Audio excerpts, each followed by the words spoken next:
राष्ट्रपति के अयोध्या आगमन को लेकर एडीजी सुरक्षा बीके सिंह ने की बैठक।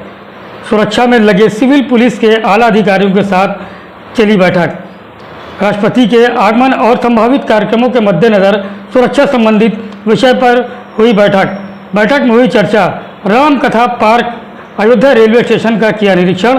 बैठक में एडीजी जोन एसएन सावत, वरिष्ठ पुलिस अधीक्षक, जिले के एसपी एडिशनल, एसपी रैंक के अधिकारियों के साथ हुई चर्चा। अयोध्या पहुंचे एडीजी सुरक्षा बीके सिंह का बयान। राष्ट्रपति का 4 दिवसीय कार्यक्रम है। आज दूसरे दिन लखनऊ में है, कल तीसरे दिन गोरखपुर में राष्ट्रपति का कार्यक्रम है, आखिरी दिन अयोध्या में कार्यक्रम है। अयोध्या में पूर्व में भी कार्यक्रम होते रहे हैं। पिछले वर्ष प्रधानमंत्री का शिलान्यास कार्यक्रम था। पूरी टीम ने खूबसूरती के साथ उसको संपादित किया। सम्मान के साथ और त्रुटि रहित व्यवस्था राष्ट्रपति के आगमन पर की जा रही है। राष्ट्रपति महोदय को ससम्मान यहाँ से विदा किया जाएगा। राष्ट्रपति आगमन को लेकर सुरक्षा व्यवस्था के कड़े इंतजाम किए गए हैं। डायवर्जन की भी पूरी व्यवस्था, पूरी जानकारी दे रखी है। 4 दिवसीय कार्यक्रम है, आप सभी अवगत हैं माननीय राष्ट्रपति महोदय का। आज डे 2 है, अभी लखनऊ में वो हैं। कल डे 3 को गोरखपुर में कार्यक्रम है और डे 4 को अयोध्या में कार्यक्रम है। जिस खूबसूरती से अभी तक अंजाम हम लोगों ने लखनऊ में कार्यक्रम को दिया है उनके 2 दिवसीय को, कल उसी खूबसूरती से गोरखपुर में और परसों अयोध्या में उसका कार्रवाई की जाएगी। अयोध्या में पहले भी कार्यक्रम होते रहे हैं। पिछले वर्ष इसी समय शिलान्यास कार्यक्रम हुआ था माननीय प्रधानमंत्री महोदय का, और जिस खूबसूरती से पूरी टीम ने उसको संपादित कराया था। हम आपको आश्वस्त करते हैं, तंत्र ने बहुत मेहनत किया है, सभी लोग जानकार लोग हैं, पूरी तैयारी हुई है और पूरे सम्मान के साथ और त्रुटि रहित व्यवस्था दी जा रही है और ससम्मान महोदय को यहाँ से हम लोग। सर, क्या क्या कार्यक्रम होंगे उनके यहाँ पर? कार्यक्रम उनके यहाँ पे कार्यक्रम है, आपको पता चल जाएगा स्थानीय प्रशासन से। पूरी दुरुस्त व्यवस्था है और जो एक गरिमामयी कार्यक्रम होना चाहिए भारतवर्ष के माननीय राष्ट्रपति महोदय का, उस तरीके से उस पूरे कार्यक्रम को पूर्ण करने की कोशिश की गई है। मीडिया वालों के लिए करेंगे? मीडिया वालों के लिए क्या? मीडिया वालों के लिए स्थानीय प्रशासन आपको बताएगा कि क्या है उसमें मीडिया वालों। सर, एक लास्ट सवाल है कि क्योंकि अयोध्या में प्रेसिडेंट रहेंगे यहाँ पर, तो ऐसे में जो अयोध्या के लोग हैं उनको किसी तरीके की असुविधा ना हो, तो क्या व्यवस्था की गई? ये पूरी व्यवस्था स्थानीय प्रशासन ने की है। बिना आम जनमानस को असुविधा हुए बिना जिस उद्देश्य से महामहिम का यहाँ आगमन है उस उद्देश्य की पूर्ति हो, और आने के पीछे एक उद्देश्य है, कुछ कार्यक्रम हैं जिसमें वो उनकी शिरकत हो रही है, उसको तरीके से पूर्ण करने की। Thank you sir. राम नगरी में राम जन्मभूमि परिसर में चल रहे राम मंदिर के नींव निर्माण के लिए इंजीनियरिंग फील्ड मटेरियल से 44 लेयर भरे जाने का कार्य पूरा हो गया है, जिसकी पुष्टि श्री राम जन्मभूमि तीर्थ क्षेत्र ट्रस्ट के कोषाध्यक्ष गोविंद देव गिरी ने की है। अब जल्द ही मंदिर के रैप निर्माण का कार्य प्रारंभ होगा, जिसकी जानकारी देते हुए श्री राम जन्मभूमि तीर्थ क्षेत्र ट्रस्ट के कोषाध्यक्ष गोविंद देव गिरी ने बताया कि मंदिर निर्माण के लिए चल रहे नींव भराई का कार्य पूरा हो चुका है और 2 दिन में रैप निर्माण का कार्य प्रारंभ होगा, जिसका कार्य पूरा होने के बाद पत्थरों का कार्य प्रारंभ होगा और इस कार्य को लोग अपनी आंखों से देख सकेंगे। स्केलेटर्स ने व्यवस्था तैयार कर दी है। दरअसल राम मंदिर निर्माण समिति के 2 दिवसीय बैठक में मंदिर निर्माण कार्य की समीक्षा करने मंदिर निर्माण समिति के चेयरमैन निपेंद्र मिश्र अयोध्या पहुंचे हैं, तो वहीं राम मंदिर ट्रस्ट के कोषाध्यक्ष गोविंद देव गिरी इस बैठक में शामिल होंगे। साथ ही संघ के प्रबंध कार्य समिति के सदस्य भैया जी जोशी के शामिल होने की भी उम्मीद जताई जा रही है। काम लगभग पूरा हो चुका है।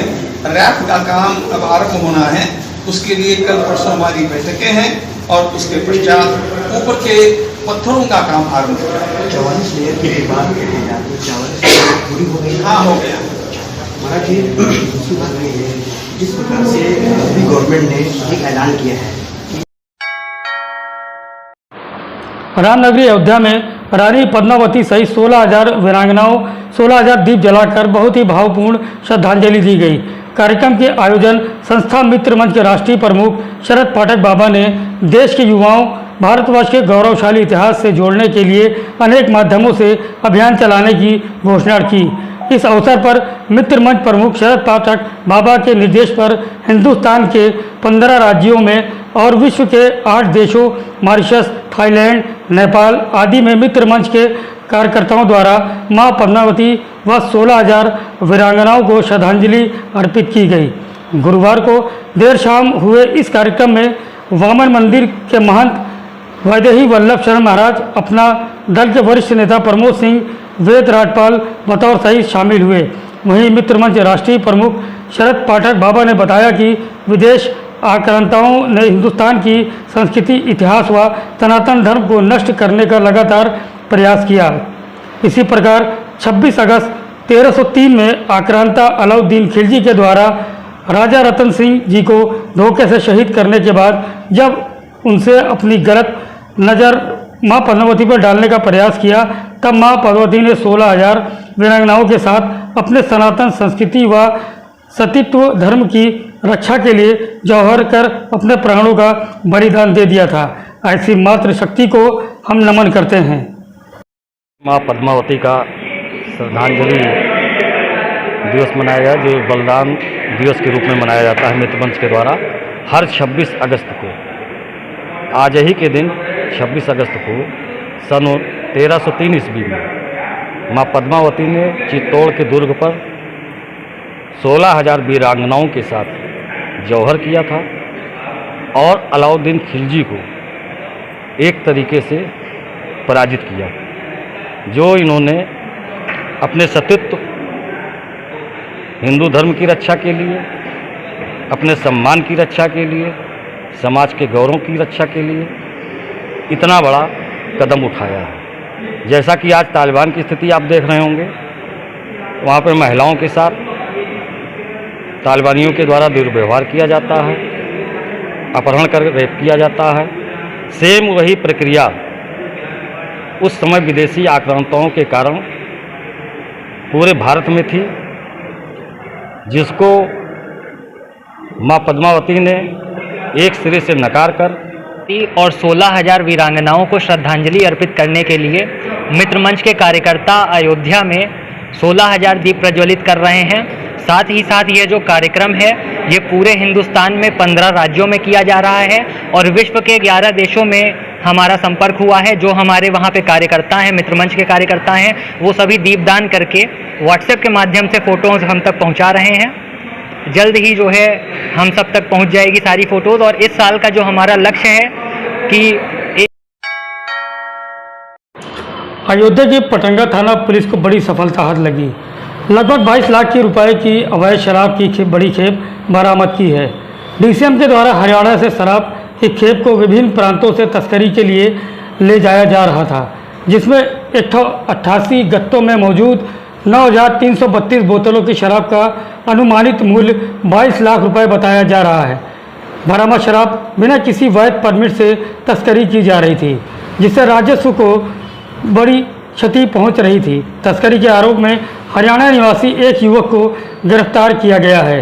एसपी ग्रामीण शैलेंद्र सिंह ने बताया कि मुखबिर की सूचना के आधार पर पटंगा थाना की पुलिस ने चेकिंग लगा रखी थी।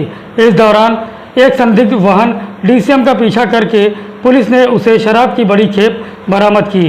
विभिन्न बांडों की ये शराब हरियाणा से यूपी होते हुए कई प्रांतों में तस्करी के लिए जा रही थी। डीसीएम में लगा नंबर प्लेट भी फेक था। इससे उत्तर प्रदेश सरकार के राजस्व को भारी क्षति पहुंच रही थी। मामले में मनोज पुत्र हवा सिंह निवासी ग्राम व पोस्ट नूनसर, थाना बहल, जनपद भिवानी, राज्य हरियाणा को गिरफ्तार किया गया है। करीब 1 माह पूर्व इस आरोपी की इसी थाना क्षेत्र में गिरफ्तारी हुई थी। कल दिनांक 26 अगस्त 2021 को थाना प्रभारी पटरंगा उनकी टीम के द्वारा सीओ रुदौली के सुपरविजन में एक बहुत ही अच्छा गुडवर्क हुआ है, जिसमें अवैध शराब की तस्करी करने वाले एक गैंग को पकड़ा गया है। और इसमें मुखबिर की सूचना पर चेकिंग के दौरान कल हाईवे पर रानी मऊ चौराहे पर पुलिस टीम के द्वारा एक संदिग्ध डीसीएम की गाड़ी को रोका गया और जब उसकी चेकिंग की गई तो उसमें लगभग 188 गत्तों में 9,332 बोतलों में कुल 1,630 लीटर विभिन्न ब्रांड की अवैध अंग्रेजी शराब रिकवर हुई है। यह अवैध शराब हरियाणा से तस्करी करके और उत्तर प्रदेश के ट्रांजिट रूट से अन्य प्रदेशों में सप्लाई की जाती है। इससे भारी मात्रा में सरकारी राजस्व और टैक्स की चोरी की जा रही थी। इस टीम ने इस कार्यवाही से सरकारी राजस्व की चोरी को रोका है और गवर्नमेंट के रेवेन्यू को बचाने का काम किया है। और इसमें जिस गाड़ी का इस्तेमाल हुआ वो यूपी 15C T1966 ये डीसीएम है। इसमें जो नंबर प्लेट लगा हुआ है ये भी फेक है और ये इस नंबर पर कोई अन्य गाड़ी है। और ये जो मुलजिम इसमें एक गिरफ्तार हुआ है मौके से, ये मनोज पुत्र हवा सिंह निवासी ग्राम पोस्ट नूनसर थाना बहल जनपद भिवानी हरियाणा का है। यह पहले भी यहाँ पर लगभग 1 माह पूर्व इसी प्रकार के शराब की तस्करी में एक डीसीएम अवैध शराब के साथ यहाँ पर पकड़ा गया था, जिसमें इसी थाने पर क्राइम नंबर 156/21, 63/72 आबकारी अधिनियम और 419-20 आईपीसी का अभियोग पंजीकृत हुआ था। ये पहले भी वांछित था और पुनः इसके द्वारा ये घटना कारित की गई जिसमें भारी मात्रा में अवैध शराब के साथ ये पकड़ा गया है। और आप देख रहे हैं ये लगभग इस बरामद अवैध शराब की कीमत और लगभग 22 लाख रुपए इसकी आंकी गई है आबकारी विभाग के द्वारा। तो यह बहुत ही बड़ा गुडवर्क है, बहुत सराहनीय काम किया है थानाध्यक्ष पटरंगा और उनकी टीम ने। इसलिए इस टीम को उत्साहवर्धन के लिए 20,000 रुपये नकद पुरस्कार से एसएसपी। अयोध्या में राम मंदिर निर्माण समिति की पहले दिन की सर्किट हाउस में चल रही बैठक संपन्न हुई। इस बैठक में राम मंदिर निर्माण समिति के चेयरमैन निपेंद्र मिश्र, श्री राम जन्मभूमि तीर्थ क्षेत्र ट्रस्ट के महासचिव चंपत राय, कोषाध्यक्ष गोविंद देवगिरी महाराज व ट्रस्ट के अन्य सदस्य मौजूद रहे। L&T टाटा कंसल्टेंसी के एक्सपर्ट भी मौजूद रहे। बैठक में राम मंदिर के नींव के निर्माण को लेकर के चर्चा हुई। वहीं बैठक समाप्त होने के बाद मीडिया से मुखातिब होते हुए ट्रस्ट के महासचिव चंपत राय ने बताया कि नींव का काम अभी चल रहा है, थोड़ा काम बाकी है। प्लिथ ऊंचा करने का काम नवंबर में शुरू हो ऐसी तैयारी है।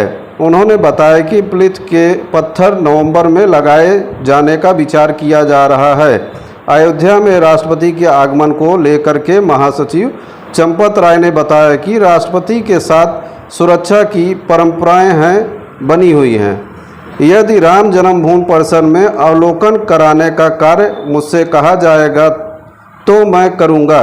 राष्ट्रपति सम्मानित व्यक्ति हैं और भारतवर्ष के प्रथम नागरिक हैं।